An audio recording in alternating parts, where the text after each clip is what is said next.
The cat. No. Get it. I was trying to get the bomb out. I have a legal question. Hello, Parkser. Hello, Douglas. I believe you called me right as I was going up the stairs back to my hotel room, and I had no signal there. Okay. But I just saw your missed call. Okay, we have a question. Let's say that you are walking along the street, right? And you see a person who is holding a lit stick of dynamite, right? And you're like, oh my God, they're gonna die. Holy shit. And you run over and you grab the dynamite from out of their hands and you attempt to throw it away from the person, but you trip, the dynamite falls like right under their feet and it blows them up and they die. And you're alive. Are you liable for killing that person even though you were attempting to save them? Wait, I'm walking down the street. Okay, so it's not me. So you're asking me as if like I am consulting somebody who has suffered through this predicament. Yes. So let's say walking down theoretically, the street. I'm your client. I'm walking down the street. In fact, they aren't holding the dynamite. The dynamite is just sitting there by their feet, right? The dynamite is sitting lit by this person's feet. And I go, oh my God, you're going to die. And I run over and I pick it up, but then I trip and I drop it like right next to them again. And then it blows up and kills them. But I was trying to help.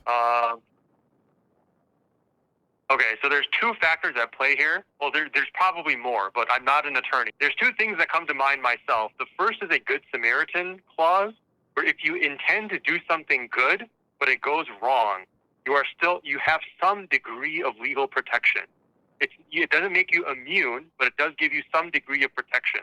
Okay. So if you had a good faith belief that you if you had a good faith belief that you could do that and save them, and then you end up killing them, it won't be charged as if you actually actively killed them. Okay. This is generally more applicable in situations where, like, if you perform CPR, but you did it wrong and you actually hurt the person, then you are protected under Good Samaritan clause. I've never seen a piece of case law where somebody accidentally blows somebody up with dynamite, so I can't say for sure in that situation. However, I feel like in terms of principle, it could be applicable. The second is that there has to be an intent to commit the crime. So you can't be charged with like pure murder for dropping the dynamite in front of the person if you didn't actually intend to kill them. Okay. So intent matters a lot when you are being charged. Okay, so it's whether chat believes I'm being a good Samaritan and wanted them to stay alive or not. Wait, chat? What do you mean? How did chat get involved in this? Let's say you're the judge. What would you do to me in that situation? The dude is blown up with dynamite. I don't know because I'm not a judge. But I would take into consideration your mens rea and your good Samaritan aspect of it. Well, I think we should just stay friends, Parker. Situational. Yeah, I guess that's fair. All right. As far as I can tell, though, there's some sort of Samaritan clause or something that I'm off the hook. So I'll tell that to my lawyer. No, you're not off the hook. Well, I think we can. Mitigating factor. Well, I mean, the person, and there's no proof that I wanted them dead, right? You can't prove that. Did you blow up Twitch chat with dynamite? All right, I'm gonna go, Parker. Thank you for the help. Bye. I love you. Okay.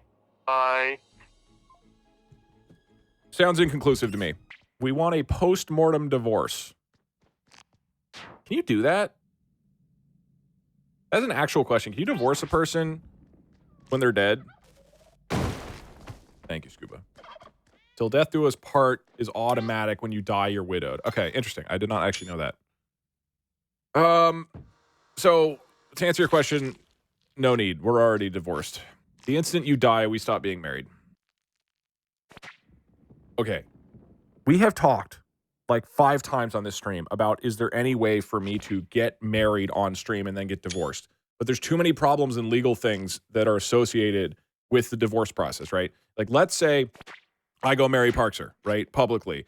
And then right after we get married, I go to the courtroom and say, hey, I want to get divorced. They're going to be like, no, you have to wait On top of that, they may also get upset that you're wasting the court's time. This is what Parkshire told me, and a couple people emailed me with it. Like, it's a terrible idea to get married with the express intention of being divorced. But what if we get married and then we fake my death?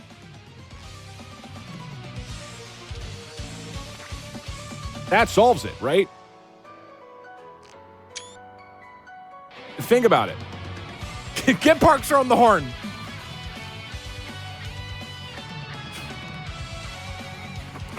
Parkshire.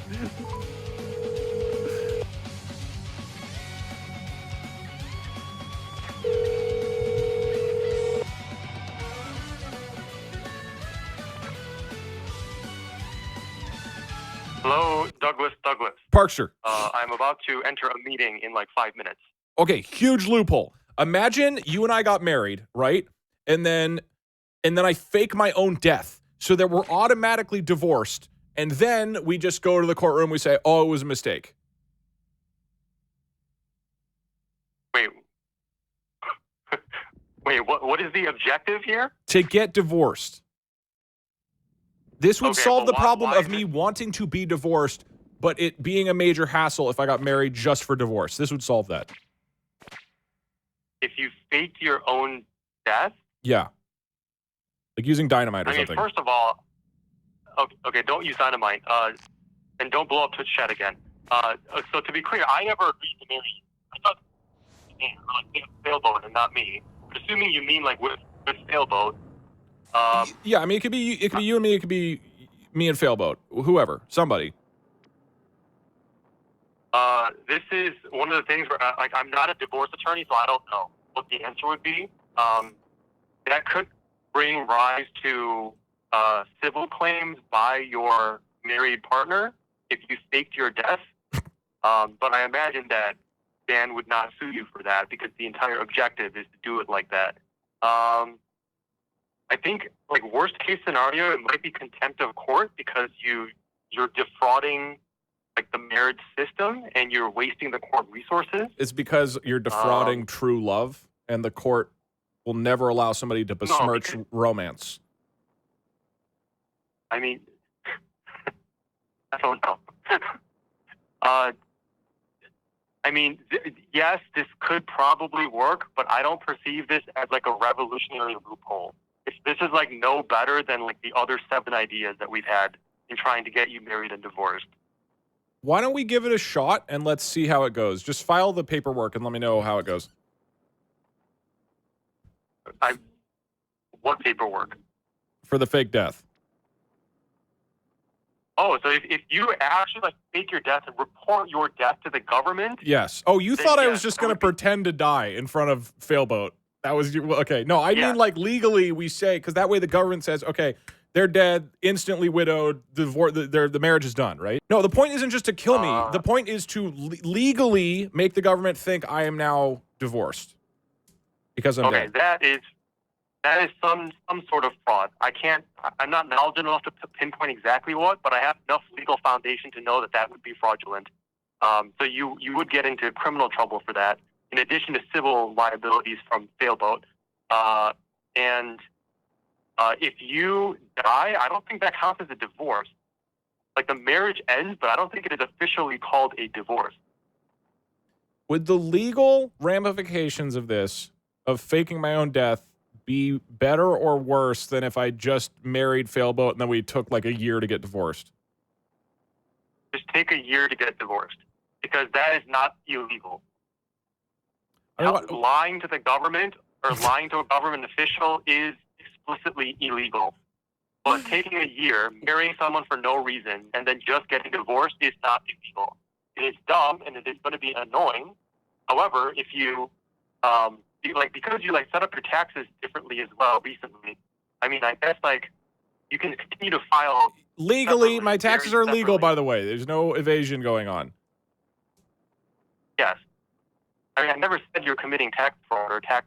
You were heavily implying it with the way you just said that. No, I meant that your company is now a corporation. Yeah. The way that you file your taxes is different now. Now you file, I believe, a Form 1120. Do you still file a 1040? Yes, because you set up a pass-through corporation. So you would file both. So You're still doing the correct legal thing. I'm not saying that you're defrauding the government of money. It's just that, okay, but now that I think about it, it wouldn't actually matter at all if you are divorced and ran a corporation, because you'd still, because the pass-through would be reported, I think it's called a Form K-1. Why do you know K this? something. And I don't know. I just like. Why do you know the legal forms for faking your own death? Why would any? You're literally not a lawyer. Why? How do you know any of this? Is this what you do instead of watching movies? Yes, actually, that is actually correct. Like, I do this and I look up, like, the case law that I mentioned to you yesterday, Pizza Hut Incorporated International versus Papa John's. Like, yeah, Parkshire. Like those kinds of. Yesterday, I don't even remember the context. I sent Parkshire a picture of some letter I got, and then asked if I was legally required to go use this company, and he was like, "Well, no, actually, in the case of Papa John's versus Pizza Hut in 1989, the case law proves that you're not obligated by the slogan." And it's like, just watch the Avengers, Parkshire. It's pretty good. It's even better than Form 190K. I disagree. I know you do. I think these tax forms are actually very fun. I know. Remember when you were staying here and I walked into the room and you were like, here's the updated tax requirements for California employment filing. And it was like 50 pages and you were just reading through it casually. I forget what it was exactly. I forget too, because there's a lot of those that I read through just for fun. I don't remember specifically which one you walked into. Okay. Also, I have to get to this meeting. It's a teleconference that's starting in literally a few minutes. Oh, okay. All right. Goodbye, Parkshire. Love you. Okay. Bye. What did we learn from that? I don't know.